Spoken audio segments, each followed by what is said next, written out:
नमस्कार दोस्तों, स्वागत है आपका अपने इस चैनल स्पिरिचुअल ट्री में।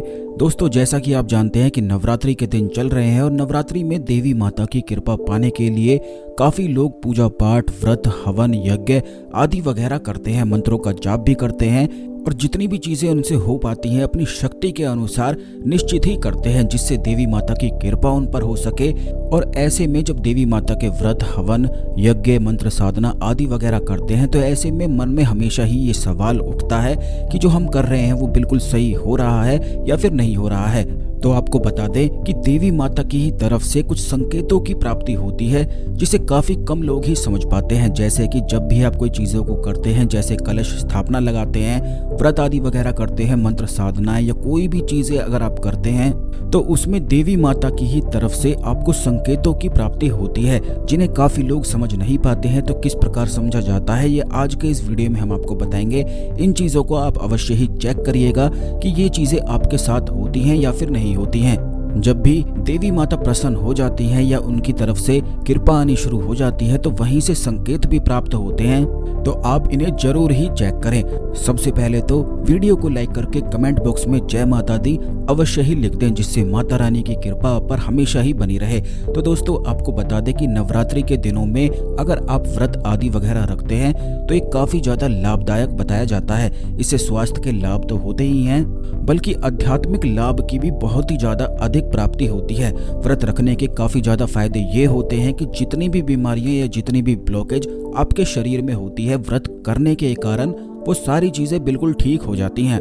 और इस चीज को काफी सारे डॉक्टर बताते भी हैं कि जब भी आप बहुत ज्यादा बीमार पड़ते हैं तो कम खाना शुरू कर दें, बल्कि हरी भरी चीजें जैसे फल, फ्रूट आदि वगैरह खाया करें। और व्रत में यही चीजें करी जाती हैं तो इससे ब्लॉकेज सारी समाप्त हो जाती है। और नवरात्रि के जो दिन होते हैं ये इसीलिए खास होते हैं क्योंकि पूरे 9 दिन सभी ग्रहों से एक एक करके जुड़े हुए होते हैं। और जब भी आप इन व्रत को रखते हैं तो इससे एक एक करके आपके सारे ग्रह ठीक हो जाते हैं। यही वजह रहती है कि जो व्यक्ति पूरे 9 दिन का नवरात्रि में व्रत रखता है वह तुरंत हर प्रकार की परेशानी से, हर प्रकार की विपदा से, हर प्रकार की चिंताओं से और सारे रोगों से बिल्कुल मुक्त हो जाता है। लेकिन काफी बार ऐसा होता है कि बहुत सारे लोग व्रत नहीं रख पाते हैं, कुछ ना कुछ उनकी परेशानी होती है, उन्हें काम आदि वगैरह करना होता है, तो वो पहले दिन या आखिरी दिन भी नवरात्रि का व्रत करके संपूर्ण 9 नवरात्रि का लाभ उठा सकते हैं। तो पहला संकेत तो व्रत से ही प्राप्त होता है। अगर आप व्रत करते समय आपको बिल्कुल भी भूख नहीं लगती है, बिल्कुल भी आपकी एनर्जी डाउन नहीं होती है और बड़ी आसानी से आप व्रत रख पाते हैं, तो आप समझ जाएं कि आप पर देवी माता की खास कृपा है, जिसके कारण आपके जीवन में लाभ और उन्नति आनी बिल्कुल ही निश्चित है। अब दूसरी चीज ये है कि काफी लोग मंत्र साधना आदि वगैरह भी करते हैं, खास करके कलश स्थापना तो काफी लोग अपने घरों में करते ही हैं। तो उससे ये संकेत प्राप्त होता है कि अगर आपके जो ज्वारे हैं वो काफी ज्यादा घने और हरे भरे हो जाते हैं तो यह संकेत करता है कि आपके घर में जो कमी है, धन धान्य की जो कमी है, वो पूरी होने वाली है।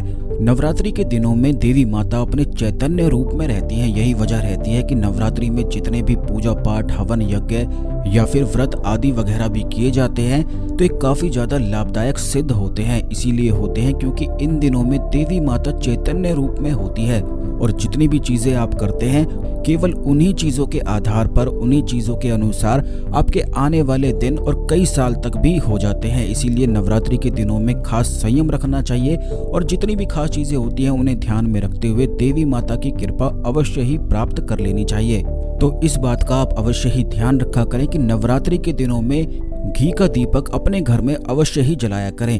घी के दीपक में कुछ लौंग डालकर अगर अपने घर के मंदिर में रखा जाता है तो इससे सुख और समृद्धि की प्राप्ति होती है। खास करके अगर आपके घर में बहुत ज्यादा गृह कलेश होता है तो इस बात का ध्यान रखा करें कि जब भी आप रात को सोते हैं तो रात को सोने से पहले एक घी का दीपक अवश्य ही जलाया करें। और जितनी भी आपकी परेशानी है एक एक करके सारी परेशानियों को बोलते हुए हर एक परेशानी के लिए लौंग उस दीपक में डाल दिया करें और सुबह उठते ही कपूर की सहायता से इन सभी लौंगों को जलाकर अपने पूरे घर में धूनी दिया करें। ऐसा करने से जितनी भी आपके जीवन में परेशानी होती है वह तुरंत जलकर राख होने लग जाती है। ये एक ऐसा प्रयोग है जो खास करके नवरात्रि के ही दिनों में किया जाता है। अगर आपके जीवन में काफी ज्यादा परेशानी है तो इस प्रयोग को अवश्य ही किया करें। ठीक इसी प्रकार नवरात्रि के ये जो 9 दिन होते हैं उसमें काफी लोगों को बहुत सारे अनुभव की प्राप्ति होती है, जैसे कि स्वप्न में उन्हें देवी माता दिखाई देती है, देवी माता बात करती है, या फिर किसी भी और भी प्रकार के उन्हें अनुभव हो सकते हैं, क्योंकि देवी माता तो अनुभव अवश्य ही अपने भक्तों को कराती हैं। वो तो भक्त ही होते हैं जो इनको समझ नहीं पाते हैं और लाभ उठा नहीं पाते हैं। तो सबसे पहला स्वप्न दोस्तों ये होता है कि अगर आपको रात को सोते समय नवरात्रि के दिनों में खास करके छोटी बच्ची दिखाई देती है और अगर देवी माता के स्वरूप में दिखाई देती है, तो यह संकेत करता है कि देवी माता की कृपा आप पर हो चुकी है। ठीक इसी प्रकार अगर जब आप सुबह उठते हैं और सुबह उठते ही आपको नारियल दिखाई देता है, या फिर हंस दिखाई देता है, या फिर खिला हुआ फूल अपने पौधों पर दिखाई देता है, तो ये संकेत करता है कि आपके जीवन में जितनी भी समस्याएं हैं वो एक एक करके गायब होने वाली हैं, और जितने भी आपके जो टास्क हैं, जिन्हें आप मनोकामना आपकी पूर्ति कराना चाहते हैं, तो सारी मनोकामना आपकी पूर्ण होने वाली है। क्योंकि नवरात्रि में सुबह उठते ही अगर खिला हुआ फूल दिखाई दे जाए तो ये काफी ज्यादा लाभदायक बताया जाता है। ठीक इसी प्रकार अगर नारियल दिखाई देता है तो यह संकेत करता है कि आपको अचानक से धन प्राप्ति होने वाली है और देवी माता की कृपा आप पर हो चुकी है। अब काफी लोग ऐसे होते हैं कि नवरात्रि में मंत्र साधना आदि वगैरह करते हैं या फिर किसी खास मंत्र का जाप करते हैं, लेकिन उनके मन में ये सवाल उठता है कि उनका मंत्र सिद्ध हो रहा है या कार्य उनका हो रहा है कि नहीं हो रहा है। तो आपको बता दें, जो भी लोग मंत्र साधना करते हैं उन्हें निश्चित ही इस प्रकार के स्वप्न आते हैं, जो कि इस प्रकार है। नींद में पूर्णिमा का चांद, गंगा, सूर्य, शिवलिंग अगर दिखाई देता है तो समझना चाहिए कि मंत्र सिद्ध हो रहा है। और खास करके नवरात्रि के दिनों में यह चीजें दिखाई देती हैं तो काफी ज्यादा लाभदायक होती हैं। अगर नींद में जमीन, तालाब या समुद्र पार करना, अग्नि की पूजा, जलती हुई आग, पक्षियों में हंस, कोयल, मोर या फिर कन्या अगर आपको दिखाई देती है, या फिर छत्र, रथ, दीपक, महल, कमल या कमल के फूलों की माला आपको दिखाई देती है, रुद्राक्ष की माला दिखाई देती है, तो यह भी संकेत करता है कि आपका मंत्र सिद्ध हो रहा है और जिस प्रकार से आप साधना कर रहे हैं बिल्कुल उसी प्रकार से करते रहें। ठीक इसी प्रकार अगर नींद में खुद को सोने चांदी के बर्तन में भोजन करते हुए अगर आप खुद को देखते हैं तो यह संकेत करता है कि आपका जो मंत्र है वह सिद्ध हो चुका है। सपने में किसी ब्राह्मण या राजा को देखना, या फिर शेरनी, गाय या फिर हाथी को देखना, यह संकेत करता है कि आपका जो मंत्र है वह सिद्ध हो चुका है। अब इस बात का आपको बेहद खास ध्यान ये रखना है कि जब भी आपको ऐसे संकेत प्राप्त होते हैं तो बिल्कुल भी अपने मंत्र की साधना को आपको रोकना नहीं चाहिए जब तक नवरात्रि समाप्त नहीं हो जाती है। खास करके जो मंत्र साधनाएं होती हैं वह नवरात्रि से शुरू करके दशहरे तक की जाती है और दशमी पर हवन किया जाता है। तो दशमी तक ही आपको यह साधना अवश्य ही करनी चाहिए जिससे इसका भरपूर लाभ प्राप्त हो सके। ठीक इसी प्रकार जिस प्रकार मंत्र साधना करने वालों को संकेत की प्राप्ति होती है, इसी प्रकार जो लोग व्रत आदि वगैरह रखते हैं या फिर पूजा पाठ आदि वगैरह करते हैं उन्हें भी अलग तरह से संकेतों की प्राप्ति होती है। तो उनके संकेत इस प्रकार के होते हैं। पहला संकेत ये होता है कि अगर आपको नवरात्रि में रास्ते में कहीं जाते हुए 16 श्रृंगार में कोई महिला अगर दिखाई दे जाए तो ये समझ लेना चाहिए कि अब आपके जीवन से सारी परेशानियां गायब होने वाली हैं, यानी कि परेशानियों के दिन बिल्कुल लद चुके हैं और आपके ऊपर माता लक्ष्मी की कृपा प्राप्त होने वाली है। ठीक इसी प्रकार अगर आप अपने जीवन में बहुत ही ज्यादा परेशान हैं या किसी समस्या में बहुत ही ज्यादा फंसे हुए हैं तो आपको ये करना चाहिए कि नवरात्रि में रोज सुबह उठते ही लोबान की धूनी या फिर गूगल की धूनी अवश्य ही जलानी चाहिए। काफी लोग ऐसे होते हैं कि अगरबत्ती अपने घर में जलाते हैं, लेकिन आपको बता दें कि अगरबत्ती का इस्तेमाल आपको बिल्कुल भी नहीं करना चाहिए क्योंकि इसमें बांस की लकड़ी का इस्तेमाल किया जाता है जो कि हिंदू धर्म में बिल्कुल वर्जित बताया गया है। यानी कि बांस की लकड़ी को जलाना बिल्कुल वर्जित होता है और अगरबत्ती में इसी लकड़ी का इस्तेमाल किया जाता है। और काफी लोग ऐसे होते हैं कि नवरात्रि में रोज सुबह ही इन्हीं अगरबत्तियों का इस्तेमाल करते हैं। तो इस बात का ध्यान रखें कि लोबान अगरबत्ती के स्थान पर और गूगल के स्थान पर अगर जलाया जाता है तो इससे दिव्य शक्तियों का आकर्षण शुरू हो जाता है। बल्कि जिस भी घर में लोबान और गूगल अवश्य रोज जलाया जाता है तो इससे उस घर में नकारात्मक शक्तियां बिल्कुल भी प्रवेश नहीं कर पाती हैं। इस बात का ध्यान रखा करें कि लोबान और गूगल को जलाना देवी माता को आकर्षित करता है। तो इसीलिए अगर आप अपने घर में देवी माता को आकर्षित करना चाहते हैं तो लोबान और गूगल का इस्तेमाल अवश्य ही किया करें। अगर आपके पास लोबान या गूगल नहीं है तो ऐसे में लौंग की धुनी भी आप अपने घर में अवश्य ही जला सकते हैं। लौंग तो सभी के घर में उपलब्ध भी रहती है, तो लौंग की धुनी भी अगर आप अपने घर में देते हैं तो इससे भी काफी ज्यादा लाभ की प्राप्ति होती है। जैसे कि अगर आपको शत्रु बहुत ज्यादा परेशान करते हैं तो नवरात्रि के दिनों में लौंग की धुनी अगर दी जाती है, खास करके सरसों के तेल में अगर लौंग डालकर नवरात्रि की सब रात्रियों पर यानी कि केवल रात में ही ये सरसों के तेल का दीपक लौंग डालकर अगर जलाया जाता है तो इससे संपूर्ण शत्रु पराजय होते हैं। अगर आप अपने जीवन में शत्रुओं से बहुत ज्यादा परेशान हैं और शत्रुओं पर विजय प्राप्त करना चाहते हैं तो ऐसे में सरसों के तेल में लौंग अवश्य ही डालकर आपको जलानी चाहिए। अब दोस्तों इसी प्रकार से कुछ संकेत ये होते हैं कि अगर आपको सुबह उठते ही भरी हुई बाल्टी दिखाई देती है तो यह भी संकेत करता है कि देवी माता की कृपा आप पर हो चुकी है। जब भी आप मंदिर जाते हैं, क्योंकि काफी लोग मंदिर भी जाते हैं नवरात्रि में तो रोज सुबह सुबह जाते हैं, और मंदिर से जब आप निकलते हैं तो निकलते समय अगर आपको कोई गाय आदि वगैरह दिखाई दे जाती है, खास करके गाय अगर आपका रास्ता काट देती है तो यह संकेत करता है कि आपकी मनोकामना पूर्ण होने वाली है। यानी कि जिस भी मनोकामना को आप मंदिर में बोल के आए हैं वो मनोकामना पूर्ण होने वाली है। इसीलिए कहा भी जाता है कि अगर आप मंदिर जाते भी नहीं हैं तब भी आपको नवरात्रि के दिनों में देवी माता के मंदिर अवश्य ही जाना चाहिए। खास करके अपनी मनोकामनाओं को बोलने जाना चाहिए, जिससे जब भी आप बाहर निकलते हैं और संकेतों की आपको प्राप्ति हो जाती है तो यह संकेत करता है कि आपकी जो मनोकामना है वह बहुत ही जल्दी पूर्ण होने वाली है। काफी लोग तो ऐसे होते हैं कि पूजा पाठ, हवन यज्ञ या कोई भी साधना आदि वगैरह नहीं कर पाते हैं, तो ऐसे में आपको केवल इतना करना चाहिए कि नवरात्रि के दिनों में मंदिर अवश्य ही जाया करें।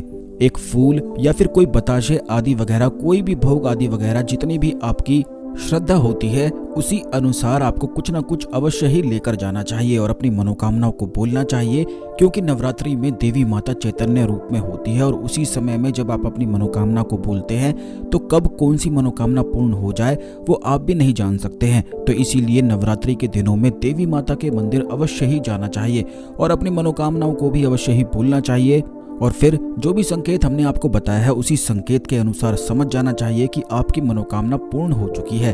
बिल्कुल ठीक इसी प्रकार जब आप देवी माता के मंदिर जाते हैं और देवी माता को प्रार्थना करते समय आपके हाथों में फूल आदि वगैरह आकर गिर जाता है तो ये भी संकेत होता है कि जितनी भी आपकी समस्याएं हैं वो समाप्त होने वाली हैं और देवी माता ने आपकी सुन ली है। अगर रात को सोते समय स्वप्न में कमल का फूल या फिर लक्ष्मी माता के दर्शन होते हैं तो ये संकेत करता है कि जो आपके जीवन में धन की समस्याएं हैं वो बिल्कुल दूर होने वाली हैं। अब काफी लोग ऐसे होते हैं कि अपने घर में कलश स्थापना अवश्य ही करते हैं, लेकिन उनके मन में भी ये सवाल होता है कि उनकी कलश स्थापना सही से हुई है या फिर नहीं हुई है। तो दोस्तों आपको बता दें कि हमेशा कलश की जो स्थापना होती है वह ईशान कोण यानी उत्तर पूर्व दिशा में ही करनी चाहिए। इस दिशा को देवताओं का स्थल बताया गया है और अखंड ज्योति की दिशा जो होती है, क्योंकि काफी लोग अपने घर के मंदिर में अखंड ज्योति भी जलाते हैं, तो अखंड ज्योति की जो दिशा होती है वो आग्नेय कोण होती है।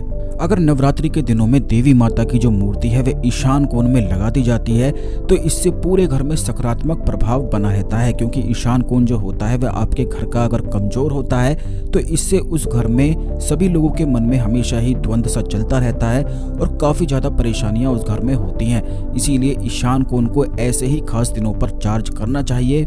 कलश स्थापना या देवी माता की मूर्ति आदि वगैरह ईशान कोण में नवरात्रि के दिनों में अवश्य ही रखना चाहिए। अगर आपका घर का मंदिर ऐसे स्थान पर है जहां पर ईशान कोण में आप ना रख सकें तो इस बात का ध्यान रखें कि छोटी सी कोई भी देवी माता की मूर्ति लाकर ईशान कोण में स्थापित आप कर दें और वहां पर रोजाना आटे का दीपक एक चौमुखी अवश्य ही जलाया करें, जिससे चारों दिशाएं आपके घर में सकारात्मक हो सकें। क्योंकि अगर आप अपने घर की दिशाओं को सुधार लेते हैं तो इससे काफी ज्यादा परिवर्तन जीवन में आने लग जाता है। इसीलिए ईशान कोण को जरूर ही चार्ज करना आवश्यक रहता है और ये बातें काफी लोगों को पता नहीं होती हैं, लेकिन हम अपने चैनल में हमेशा ही खास चीजों को बताते हैं जो काफी ज्यादा लाभदायक होती हैं। इसीलिए चैनल को अवश्य सब्सक्राइब करके रखें, बेल बटन दबा कर रखें, जिससे कोई भी वीडियो मिस ना हुआ करे। अब दोस्तों आपको ये भी बता दें कि छत पर भी कुछ ऐसे संकेतों की प्राप्ति होती है जो नवरात्रि में ये दर्शाते हैं कि देवी माता की कृपा हो चुकी है। जैसे कि अगर आपके घर में नवरात्रि के ही खास दिनों में पीपल का वृक्ष उग जाता है तो ये संकेत करता है कि आपके जीवन में खुशहाली आने वाली है। काफी लोग ऐसे होते हैं कि जब भी उनके घर में पीपल का वृक्ष उग जाता है तो काफी ज्यादा डर जाते हैं और काफी ज्यादा घबरा जाते हैं कि अब क्या करना चाहिए। तो दोस्तों आपको बता दें कि जब भी आपके घर में खास करके ऐसे खास दिनों में कुछ ऐसे ही वृक्ष आपके घर में अपने आप ही उग जाते हैं, जैसे कि पीपल का वृक्ष होता है वह सभी लोगों के घर में काफी बार उग जाता है, तो नवरात्रि के ही दिनों में पीपल के इस वृक्ष को निकालकर बड़ी सावधानी पूर्वक आपको किसी भी मंदिर में जाकर लगा देना चाहिए। ऐसा करने से हर मनोरथ की सिद्धि होती है और जितने भी आपके कार्य हैं वे सारे सिद्ध होते हैं। कभी भी पीपल के वृक्ष को आप नुकसान ना पहुंचाया करें, क्योंकि ये दिव्य वृक्ष होता है और वृक्षों में इसे वृक्षराज कहा जाता है। भगवान विष्णु का अवतार इस वृक्ष को कहा जाता है। तो कभी भी इस वृक्ष को भूल कर भी नुकसान आप ना पहुंचाया करें, बल्कि इस वृक्ष को सावधानी पूर्वक निकालकर किसी भी मंदिर में स्थापना आपको कर देनी चाहिए। खास करके जो माता लक्ष्मी के मंदिर होते हैं या फिर भगवान विष्णु का मंदिर हो, वहां पर जाकर आप इस वृक्ष को लगाकर आ जाएं। बस इतना ही कार्य आपको करना है, क्योंकि काफी लोगों के मन में सवाल हो जाता है, ये अड़चन आ जाती है और वे चिंता करने लग जाते हैं कि इस वृक्ष का अब क्या करें। तो ऐसे में किसी भी मंदिर में इसे लगाया जा सकता है। अगर आप चाहते हैं कि अचानक से आपको धन प्राप्ति हो, तो आपको नवरात्रि के ही दिनों में बहती हुई नदी में कुछ सिक्के प्रवाहित करने चाहिए। क्योंकि कुछ सिक्के प्रवाहित करने से, क्योंकि जैसा कि पिछले वीडियोस में भी हमने आपको काफी बार बताया है, नवरात्रि के ये जो 9 दिन होते हैं उनमें अलग अलग ग्रहों के भी उपाय करने चाहिए, क्योंकि इसी से संपूर्ण ग्रह भी ठीक होते हैं। नवरात्रि के 9 दिनों में ग्रहों से जुड़े हुए उपाय भी अगर आप करते हैं तो इससे भी काफी ज्यादा लाभ की प्राप्ति होती है। तो जिन लोगों को अचानक से धन प्राप्ति के योग बनाने हैं, तो उसके लिए बहती हुई नदी में अगर तांबे के सिक्के प्रवाहित किए जाते हैं तो इससे तुरंत राहु और केतु ग्रह के अच्छे प्रभाव मिलने लग जाते हैं। खास करके जिन लोगों को मन में हमेशा ही डर बना रहता है, अब वह डर किसी भी चीज का हो सकता है, तो आपको केवल इतना करना है, क्योंकि राहु ग्रह के खराब होने की वजह से वह मन में हमेशा ही डर बना रहता है। तो इस बात का आप ध्यान रखा करें कि बहती हुई नदी में कुछ सिक्के अवश्य ही प्रवाहित किया करें। ऐसा करने से राहु ग्रह बलवान बनता है और जैसे ही राहु ग्रह बलवान हो जाता है, तुरंत ही मन तो शांत हो ही जाता है, बल्कि अचानक से धन प्राप्ति के योग भी बन जाते हैं। जो लोग अपने घर में अखंड दीपक आदि वगैरह जलाते हैं, वो इस बात का ध्यान रखा करें कि जब भी अगर आपके जीवन में शत्रुओं की समस्या होती है, तो अपने अखंड दीपक में आप लौंग हर एक दिन रोज एक एक करके अवश्य ही डाला करें और दशमी के दिन इन्हीं सारी लौंग को मिलाकर हवन करना चाहिए। ऐसा करने से जितने भी उनके शत्रु होते हैं सारे परास्त हो जाते हैं। क्योंकि कुछ घर ऐसे होते हैं कि उनके घर में सारी चीजें होती हैं, लेकिन वह अपने शत्रुओं से काफी ज्यादा परेशान रहते हैं। तो ऐसे में अखंड दीपक में अगर रोज एक लौंग डाली जाती है और दशमी पर इन्हीं लौंग के साथ हवन किया जाता है, तो इससे संपूर्ण शत्रुओं पर विजय प्राप्त होती है। ठीक इसी प्रकार अगर आपका कोई व्यवसाय है और आपका व्यवसाय बिल्कुल भी नहीं चलता है, तो इस बात का ध्यान रखा करें कि अपने अखंड दीपक में थोड़ी थोड़ी केसर रोज ही आपको डालनी चाहिए। बल्कि अगर केसर को क्लीम बीज मंत्र से सिद्ध करके इसका रोज तिलक अगर आप करते हैं, खास करके नवरात्रि में केसर को क्लीम बीज मंत्र से सिद्ध कर लिया जाए, तो इससे यह केसर काफी ज्यादा शक्तिशाली हो जाती है। जिन लोगों को नहीं पता है, आपको बता दें कि नवरात्रि के ही दिनों में कुछ खास चीजें भी तैयार करी जाती हैं। किस प्रकार करी जाती हैं, ये आने वाले वीडियोस में भी हम आपको निश्चित ही बताएंगे। लेकिन अगर क्लीम बीज मंत्र से केसर को अभिमंत्रित कर लिया जाए, केसर को हाथ में पकड़ते हुए 10,000 बार क्लीम बीज मंत्र का अगर जाप कर लिया जाता है, तो इससे यह केसर अभिमंत्रित हो जाती है और फिर रोजाना इसी केसर से तिलक करने पर व्यवसाय दुगनी तेजी से चलता है। जिन लोगों को नौकरी में प्रमोशन नहीं प्राप्त हो रहा है, उन्हें नौकरी में प्रमोशन की प्राप्ति होती है।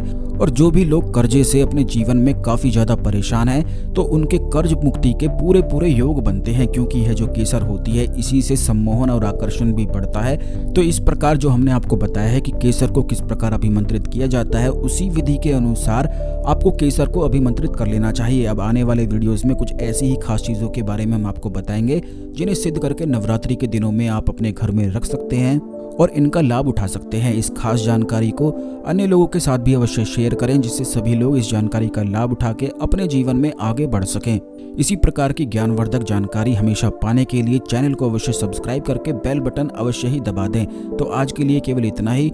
ओम नमः शिवाय। जय माता दी।